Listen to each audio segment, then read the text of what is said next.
Yes, start करते हैं set theory और सेट। सेट एक ऐसा टॉपिक है जो बहुत सिंपल है बट बहुत यूजफुल है और मैथ्स में लगभग ऑलमोस्ट मैं बोलूँगा हर चैप्टर में कहीं ना कहीं डायरेक्टली और इनडायरेक्टली यूज होता है, specially for permutation, combination and probability में सेट के बहुत कंसेप्ट काम आते हैं। क्लास 9th और 10th में भी सेट डायरेक्टली नहीं पर इनडायरेक्टली कहीं ना कहीं हम यूज़ करते हुए चलते हैं। जब हम नंबर्स पढ़ते हैं, कलेक्शन ऑफ ऑब्जेक्ट पढ़ते हैं, ये सब जो है वो सेट का ही एक पार्ट है। और सेट टॉपिक का रोल जो है वो हर कॉम्पिटिटिव एग्जाम में, फिर चाहे वो आप IIT दें, चाहे फिर आप MCA दें, NDA दें, कैट दें, SSC दें, बैंकिंग दें, किसी भी तरह के एग्जाम्स को हम देखें तो सेट का डायरेक्टली इनडायरेक्टली यूज होता है।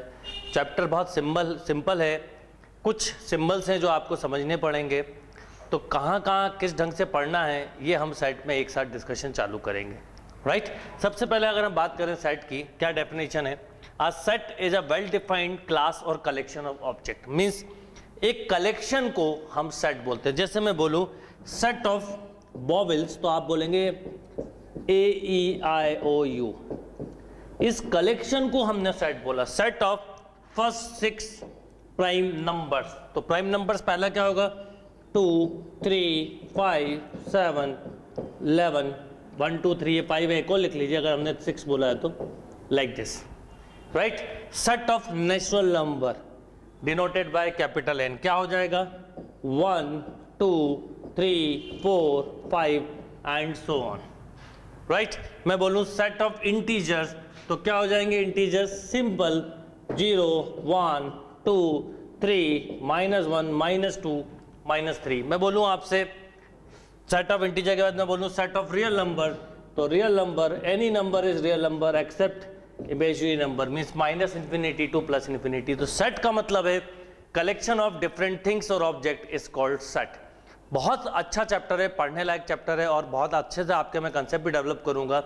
और सेट में अक्सर जो कॉम्पिटिटिव एग्जाम में प्रॉब्लम आती है वो वर्ड प्रॉब्लम होती हैं, पर वर्ड प्रॉब्लम के पहले हमें उसका बेस कवर करना होगा। तो सेट का सिंपल सा डेफिनेशन हुआ कलेक्शन ऑफ डिफरेंट थिंग्स और ऑब्जेक्ट, और अ set is well defined class or collection of object. किस ढंग से डिफाइन किया? मैंने अगर बोला कि वॉवेल तो आप वॉवेल लिखेंगे, मैंने बोला कंसोनेंट तो कंसोनेंट लिखेंगे, मैंने बोला नेचुरल नंबर तो आप नेचुरल नंबर लिखेंगे, मैंने बोला इंटीजर तो इंटीजर लिखेंगे। अब अगर हम बात करें रिप्रेजेंटेशन या डिस्क्रिप्शन ऑफ सेट की, तो सेट को नॉर्मली 3 फॉर्म्स होती हैं, जिसमें अभी मैंने 2 लिखी है। थर्ड फॉर्म को मैं वेन डायग्राम बोलता हूं, जो बाद में पढ़ेंगे। मोस्ट इंपॉर्टेंट फॉर्म होती है। नंबर 1 हम बात करें रोस्टर फॉर्म। रोस्टर फॉर्म या सेट बिल्डर फॉर्म, ये 2 मेथड है। तो रोस्टर फॉर्म में क्या होता है कि आप समझ लें अच्छे से, in this form a set is describe by listing element separately by commas within bracket. मतलब जब हम रोस्टर फॉर्म का यूज करते हैं तो नॉर्मली हम इस ब्रैकेट का यूज करते हैं और इसमें एलिमेंट्स लिखना चालू कर देते हैं। राइट, ब्रैकेट्स के अंदर कॉमर्स के बाद A, I, OU। Right, second बात है सेट बिल्डर मेथड और लिस्टिंग मेथड। इसमें हमें क्या करना होता है कि हम एलिमेंट्स नहीं लिखते बल्कि उसका कैरेक्टरिस्टिक्स प्रॉपर्टी लिख देते हैं। जैसे मैंने बोला सेट ऑफ नेचुरल नंबर तो आपने नेचुरल का सिंबल बनाया, मैंने बोला इंटीजर तो आपने केवल इंटीजर्स का सिंबल लिया, मैंने अगर आपको बोला रियल नंबर तो आपने रियल नंबर का सिंबल लिया। यानी हम यहाँ पर सारे एलिमेंट नहीं लिखते। जब बहुत सारे एलिमेंट्स लिखने होते हैं तो हम नॉर्मली, या जैसे अब नेचुरल नंबर है तो नेचुरल नंबर में कितने एलिमेंट्स होते हैं? इनफाइनाइट एलिमेंट, तो हम सारे एलिमेंट नहीं लिख सकते स्टार्टिंग टू एंड। तो हम ऐसे केस में रोस्टर फॉर्म की जगह सेट बिल्डर फॉर्म यूज करते हैं और उसका केवल एक सिंबल फॉर्म लिख देते हैं कि x such that belong to n। Right, तो जब एलिमेंट फाइनाइट हो नॉर्मली तो हम रोस्टर फॉर्म यूज करते हैं, और जब एलिमेंट इनफाइनाइट हो तो हम उस फॉर्म का करेक्टर वाला सिंबल यूज करते हैं कि set of natural number, set of integer, set of real number, like this. Right, तो सेट को कैसे पढ़ना है वो धीरे धीरे आपको समझ में आता जाएगा। चैप्टर की कमांड कैसे आएगी, तो वो प्रैक्टिस के बिना कभी भी कमांड नहीं आती। तो पहला जो पोर्शन है, हम पहला जो पोर्शन कवर करेंगे वो उसमें सिंबल्स, लॉजिक और बेसिक। देन सेकंड पोर्शन में हम आएंगे जब, तो हम वेन डायग्राम वाले पोर्शन को कवर करेंगे जिसमें वर्ड प्रॉब्लम्स होंगी, जो कॉम्पिटिटिव पॉइंट ऑफ व्यू से बहुत इंपॉर्टेंट होती है। Note down. यस, स्टार्ट करते हैं सेट थ्योरी और सेट।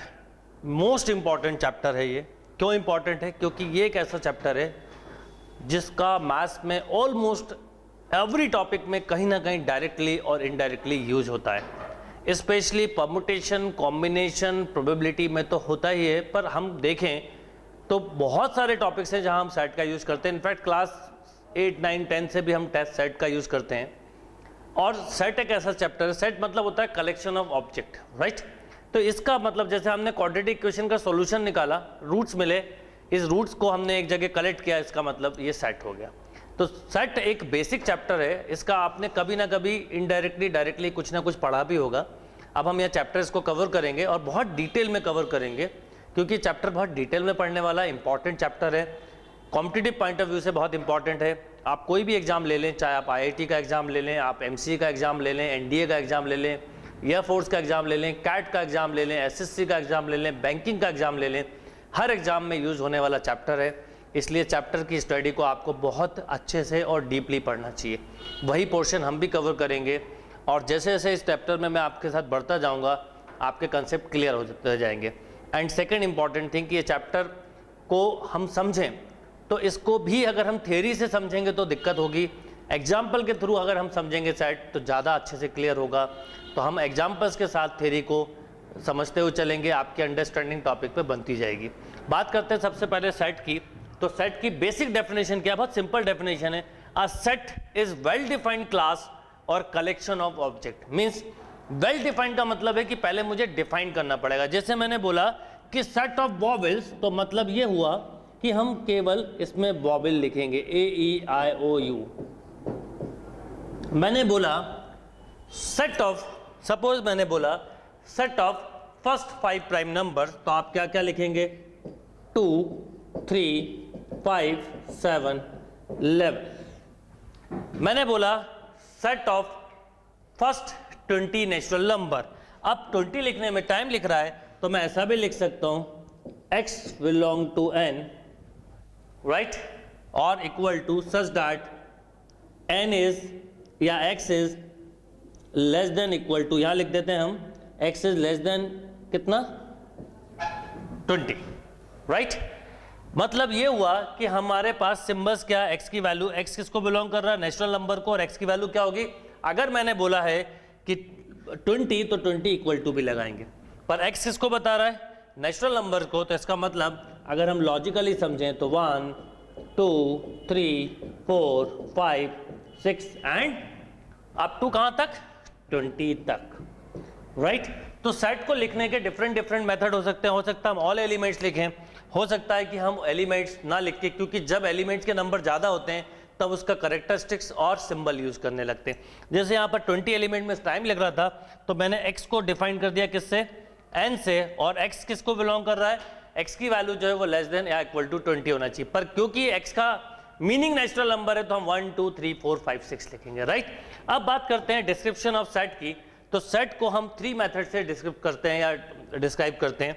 उसमें नंबर 1 फॉर्म है रोस्टर फॉर्म, सेकेंड है सेट बिल्डर फॉर्म, थर्ड है Venn diagram. Venn diagram competitive point of view से बहुत इंपॉर्टेंट होती है, क्योंकि वहां पर आपको वर्ड प्रॉब्लम्स मिलती है। पर वेन डायग्राम तक आने से पहले हमें इसका एक पूरा बेस डेवलप करना होगा, उसके बाद हम वेन डायग्राम पे आएंगे। तो इस टॉपिक में कमांड के लिए हम एक एक स्टेप बाय स्टेप आगे बढ़ेंगे। सबसे पहले अगर हम बात करें रोस्टर फॉर्म की, राइट, तो इस फॉर्म में क्या होता है, इन this form a set is describe by listing element separated by commas within bracket. हम ब्रैकेट के अंदर सारे एलिमेंट्स को लिखते हैं, किस तरह से, ए, जैसे मैंने लिखा A, E, I, O, U, या फर्स्ट 5 प्राइम नंबर 2, 3, 5, 7, 11, और मान लीजिए इवन नेचुरल नंबर्स लिखना है 2, 4, 6, 8 एंड डैश डैश डैश।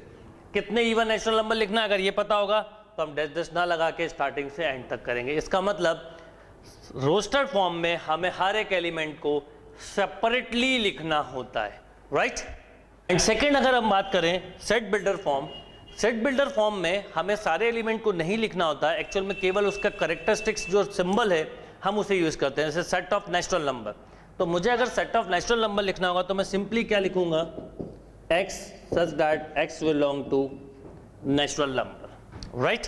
यानी यहां पर x किसको बिलोंग कर रहा है, नेचुरल नंबर को बिलोंग कर रहा है, यानी हमें सारे एलिमेंट्स को नहीं लिखना है। या मैंने बोला सेट ऑफ इंटीजर्स, और मैंने बोला set of real number.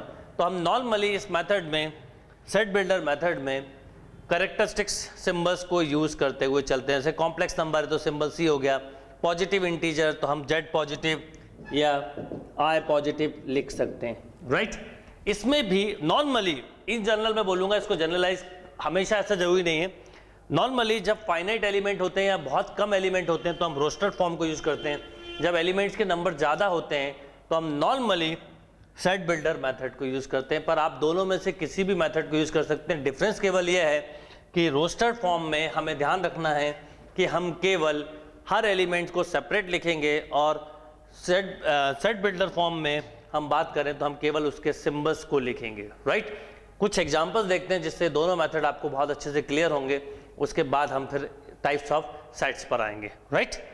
Yes, कुछ एग्जांपल देखते हैं। बिल्कुल किसी भी टॉपिक पे कमांड जब भी आता है जब बिल्कुल बेसिक चीज़ों को भी हम बहुत अच्छे से कवर करते हुए चलें। जैसे मैंने लिखा describe the set in roster form, या रोस्टर फॉर्म को टेबुलर फॉर्म भी बोलते हैं। कुछ वर्ड दिए मैंने, इसको अगर मुझे सपोज रोस्टर फॉर्म में लिखना होगा तो कैसे लिखेंगे। सपोज फर्स्ट देखें हम तो राइट। अब अगर हम देखें प्रोड्यूस को तो कैसे करेंगे, सबसे पहले लिख लीजिए। अच्छा याद रखिएगा सेट में कोई भी चीज़ रिपीट नहीं होती है। तो जैसे सी आया है, सी ब्रैकेट के साथ लिखना, सी के बाद मैंने लिखा डी, डी के बाद टिक करते चले, डी के बाद लिखा ई, राइट। अब डी 2 टाइम आया है तो 2 टाइम नहीं लिखना है, सिंगल टाइम लिखना है। डी पे मार्क कर दिया मैंने। फिर मैंने लिखा U, O, R and T. This is called tabular form और रोस्टर फॉर्म। सिंपल है, रोस्टर फॉर्म में हर एक एलिमेंट को लिखना है, सेट बिल्डर फॉर्म में केवल सिंबल्स को लिखना है, राइट। जैसे एक्सपेरिमेंट की बात करें तो अब इसमें अगर हमको इसको सेट बिल्डर रोस्टर फॉर्म में लिखना होगा तो क्या करेंगे। सबसे पहले देखिए ई कितने बार आया, 1 2 3, ई लिखा। फिर एक्स की बात करें, एक्स 1 टाइम, टिक करते चले जिससे प्रॉब्लम ना हो। पी लिखा मैंने, ई ऑलरेडी ले चुका हूँ। पी के बाद आर, आर के बाद आई, आई के बाद एम, एम के बाद एन, एन के बाद टी। तो कभी भी आपको रोस्टर फॉर्म में लिखना हो तो एक एक एलिमेंट को ब्रैकेट के साथ, ब्रैकेट के अंदर कॉमा के साथ लिखते हुए चलेंगे हम। जैसे एक्सक्लूसिव लिखा हुआ है, क्या हो जाएगा, ई, ई हमने यूज़ कर लिया, कट कर दें या मार्क कर दें। ई के बाद एक्स, एक्स कट कर दिया और कहीं नहीं है। एक्स के बाद सी, सी को कट कर दिया। सी के बाद एल कट किया, यू कट किया, एस कट किया, आई, बी, राइट। या एक वर्ड लिखा हुआ मैथमेटिक्स, तो कैसे लिखेंगे रोस्टर फॉर्म में, simple, M 2 times, A 2 times, T 2 times, right. उसके बाद H, E, E, C and S.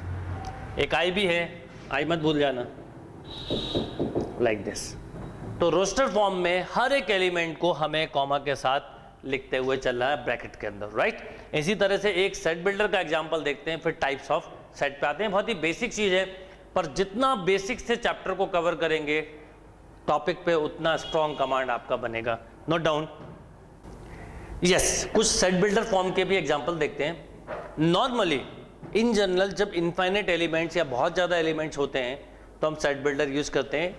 Finite element होते हैं, लिमिटेड एलिमेंट होते हैं तो हम रोस्टर फॉर्म यूज़ करते हैं, बट ऐसा नेसेसरी नहीं है। इसलिए मैंने कुछ एग्जांपल ऐसे भी लिए हैं जिसमें फाइनाइट एलिमेंट है पर हम इसको सेट बिल्डर फॉर्म में लिखना चाहते हैं। जैसे मैंने पहला वर्ड लिखा इक्वेशन, कैसे लिखूंगा, बिल्कुल सिंपल सा तरीका है इसको लिखने का, x such that x, x such that x is a letter of letter, x is a letter in a equation, right. x such that x is a letter in a equation। मान लीजिए मैंने लिखा, जैसे अगला question है algebra, तो बिल्कुल same, x such that x is a letter in the algebra। या थर्ड मैंने लिखा है तो क्या लिखेंगे, x such that x is a letter in the probability.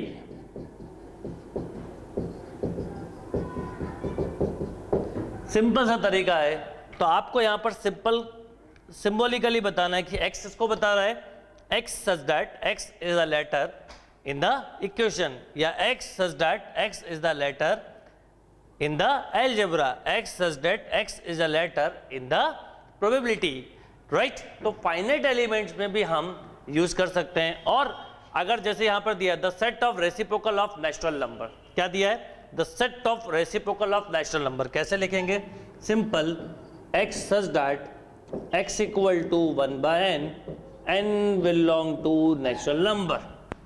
और क्या लिख सकते हैं? और क्या लिख सकते हैं? x equal to 1 by n, n belong to natural number, right? तो इसमें केवल आप जैसे मैंने लिखा था set of all even natural number, तो क्या लिखूंगा?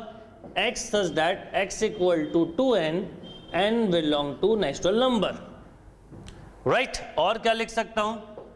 और क्या लिख सकता हूं? 2n such that n belong to natural number। तो ये सिंपल सा कंसेप्ट है। सेट बिल्डर फॉर्म में आपको सिंबॉलिकली लिखना है, इवन नंबर दिए हो, set of reciprocal natural number दिए हो, ऑड नंबर दिए हो, इंटीजर दिए हो, तो आपको इसमें केवल उसके करेक्टर को यूज करना है। जैसे नेचुरल नंबर है तो n, कॉम्प्लेक्स नंबर है तो c, इंटीजर है तो i और z, राइट? पॉजिटिव इंटीजर है तो z पॉजिटिव, लाइक दिस। तो रोस्टर फॉर्म में नॉर्मली हम फाइनाइट एलिमेंट को यूज करते हैं और एक एक एलिमेंट्स को लिखना होता है। सेट बिल्डर फॉर्म में हम सारे एलिमेंट नहीं लिखते, बल्कि उसको सिंबॉलिकली फॉर्म में लिख देते हैं या उसके करेक्टर फॉर्म में लिख देते हैं, राइट? Note down. यस, बात करते हैं टाइप्स ऑफ सेट की। टाइप ऑफ सेट मतलब क्या है वो समझते हैं। नंबर 1 बात करते हैं नल सेट और एम्प्टी सेट और वॉइड सेट। नल सेट क्या होगा?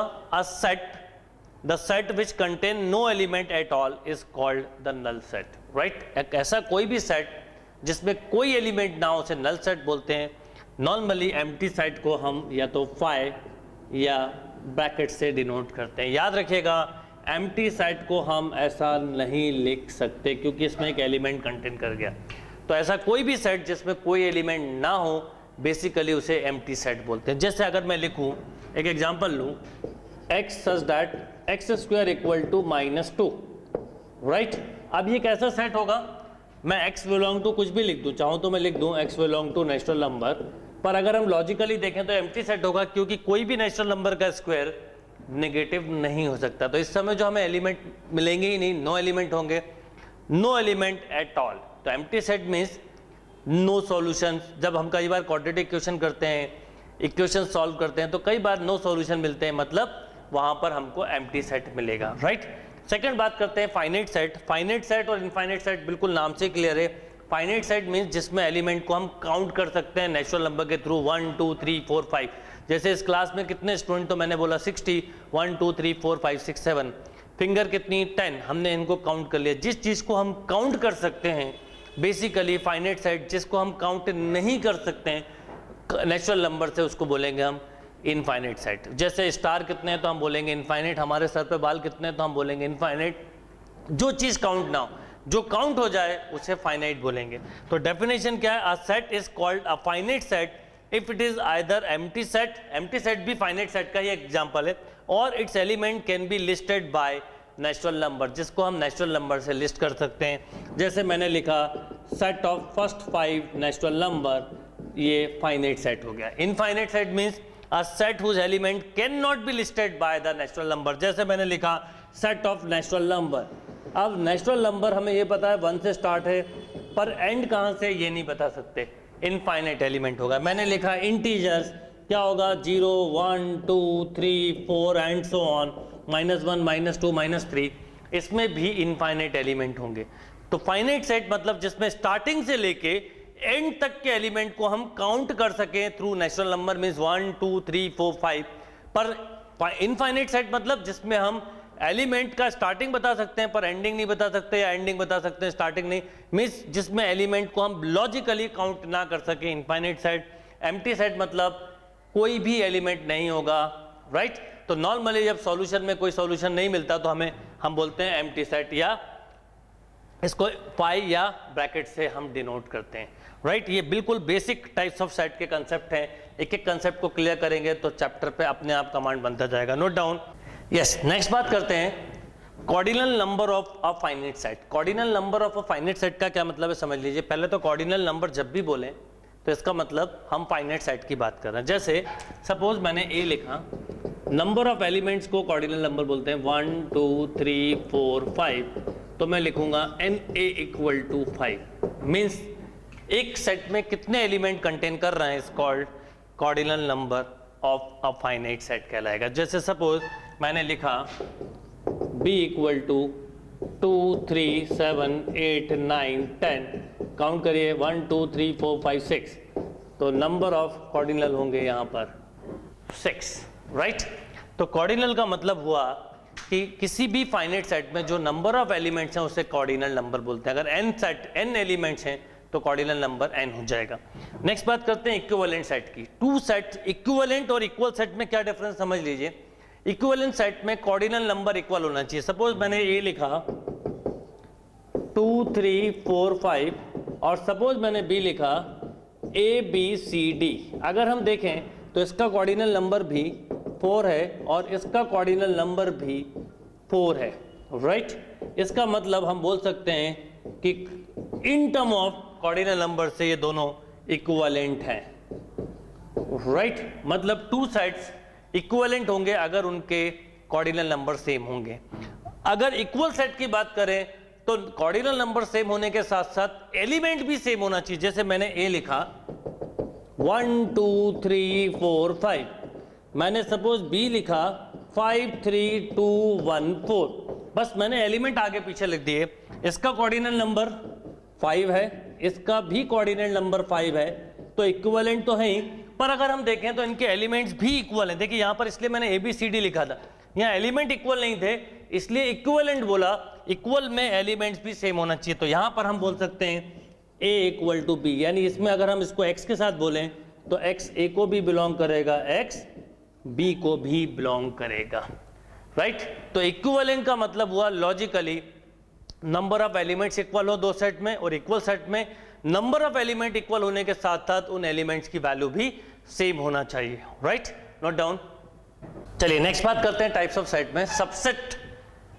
सबसेट क्या होता है, बहुत ही इंपॉर्टेंट चीज है। Let A and B be two set. If every element of A is an element of B, then A is called a subset of B. Means अगर A के सारी एलिमेंट B में कंटेन कर रहे हैं तो A is subset of B, ये symbol है, राइट। यहाँ पर मैं आपको सिंबल, लॉजिक, डेफिनेशन, बेसिक सारी चीज़ें बहुत अच्छे से क्लियर करता हुआ चलूँगा। जैसे मैं बोलूँ यहाँ से, अब आपको सेट पे थोड़ा सा फोकस करना होगा यहाँ पर, क्योंकि अब हमारा जो पोर्शन आएगा उसमें प्रॉपर्टीज आएंगी, प्रॉपर्टीज के बाद हम वेन डायग्राम पे आएंगे। जैसे सपोज मैंने लिखा A इक्वल टू 1 2 3 5 और सपोज मैंने B लिखा 1 2 3 4 5 6 7 8 9 10, राइट। तो B में जो एलिमेंट्स हैं, A के सारे एलिमेंट B में कंटेन कर रहे हैं, means A is subset of B। हम यहां पर B को सबसेट नहीं बोल सकते, B is not a subset of A। क्यों? क्योंकि B में जितने एलिमेंट हैं वो A में नहीं है, तो ये सबसेट का सिंबल है। अब इस सिंबल में भी एक इंपॉर्टेंट बात होती है, दो तरह के होते हैं, ये भी सबसेट का सिंबल है और ये भी सबसेट का सिंबल है। डिफरेंस क्या है, जब भी प्रॉपर सबसेट बोलेंगे तो ये सिंबल यूज करेंगे, जब भी सिंपल वर्ड सबसेट बोलेंगे तो ये यूज करेंगे। क्योंकि अगर जैसे मैंने लिखा, जैसे इस एग्जांपल में अगर हम देखें, एग्जांपल से बहुत जल्दी समझ में आएगा।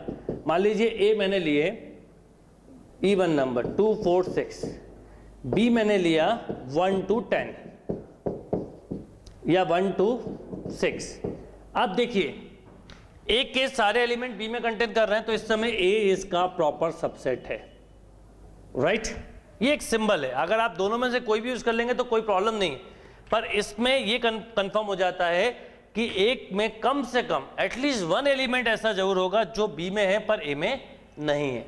पर इस सिंबल का मतलब है कि हो सकता है सारे एलिमेंट्स में। अब जैसे मान लो मैं एक और एग्जांपल लूँ, C की जगह मैं एक ले लेता हूँ D इक्वल टू 1 2 3 4 5 6।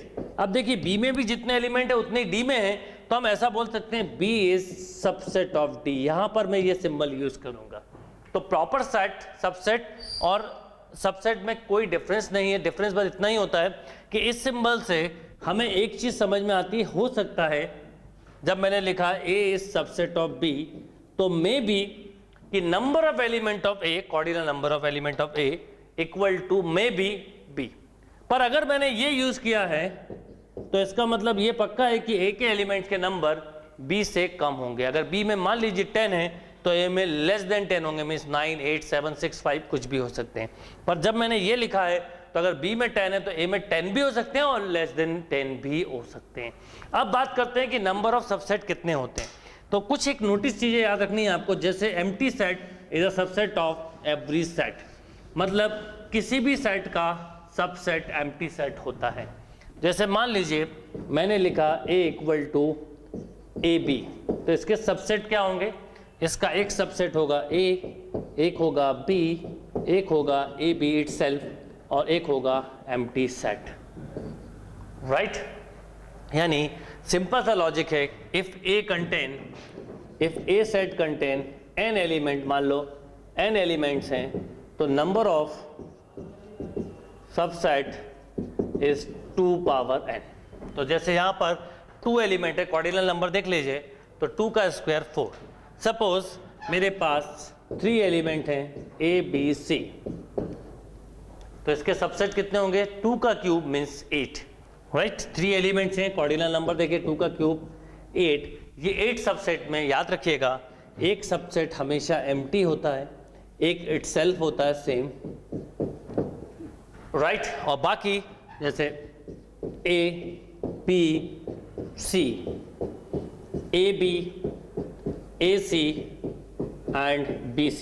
अब काउंट करिए, आप काउंट करिए 1 2 3 4 5 6 7 8, राइट। क्लियर है बात? इसीलिए जब हम प्रॉपर सबसेट की बात करते हैं तो प्रॉपर में ये नहीं आता, बाकी सब प्रॉपर्स में आ जाते हैं। तो सबसेट का मतलब हुआ कि नंबर ऑफ सबसेट का मतलब हुआ कि जितने भी एलिमेंट्स हैं 2 की पावर में लिखे जाएंगे। अगर सपोज किसी सेट में 4 एलिमेंट कंटेन कर रहे हैं तो नंबर ऑफ सबसेट बोलिए 2 पावर 4 मीन्स 16। किसी सेट में सपोज 10 एलिमेंट कंटेन कर रहे हैं तो नंबर ऑफ सबसेट 2 पावर 10। किसी सेट में सपोज 5 एलिमेंट कंटेन कर रहे हैं तो 2 पावर 5 32। और इसमें 2 जो सेट सबसेट होते हैं, एक एम्प्टी एक इटसेल्फ।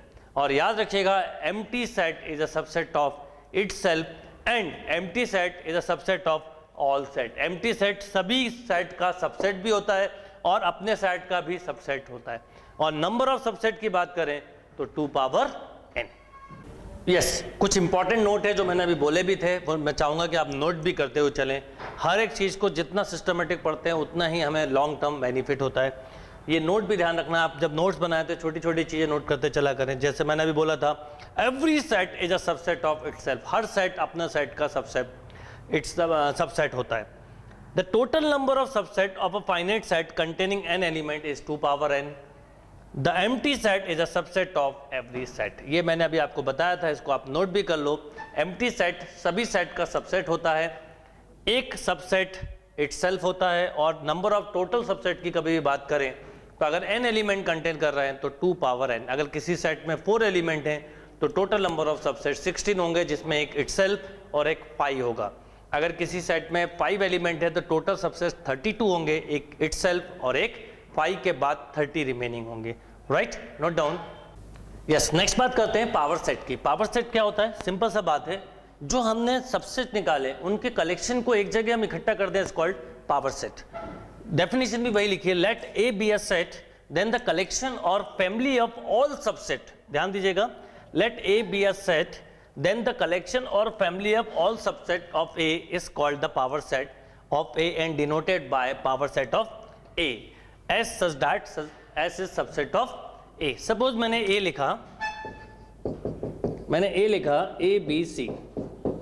सबसे पहले अगर मैं इसके आपसे सबसेट बोलूं तो आप बोलोगे empty set A B C A B A C BC ABC, right. Total number of subset is 2 power 3 means 8, 1 2 3 4 5 6 7 8। अब यहां पर क्या होगा, यहां पर क्या होगा 2 पावर, बोलिए यहां पर, अब इसको हम अगर पावर सेट के टर्म में लिखें तो बस इस कलेक्शन को एक सेट में लिख दें तो क्या हो जाएगा, phi A B C A B A C B C A B C, this is called power set of A. तो पावर सेट का मतलब हुआ कलेक्शन और family of all subset of A, मतलब जो सबसेट बनते हैं उसको एक जगह कलेक्शन कर लो तो उसे हम बोलते हैं power set, right, note down. Yes, next बात करते हैं यूनिवर्सल सेट की। यूनिवर्सल सेट क्या होता है, सिंपल सी बात है, जब भी हम कोई क्वेश्चन कर रहे होते हैं तो जो ऑल सेट्स होते हैं उन सबको अगर हम एक जगह कलेक्ट कर दें इज कॉल्ड यूनिवर्सल सेट। तो यूनिवर्सल सेट का मतलब है set that contain all the set, right. जिस किसी पर्टिकुलर एक्सपेरिमेंट की बात कर रहे हो उसमें जो जो पॉसिबल सेट हो सकते हैं उनके कलेक्शन को हम यूनिवर्सल सेट बोलते हैं, डिनोटेड बाय यू।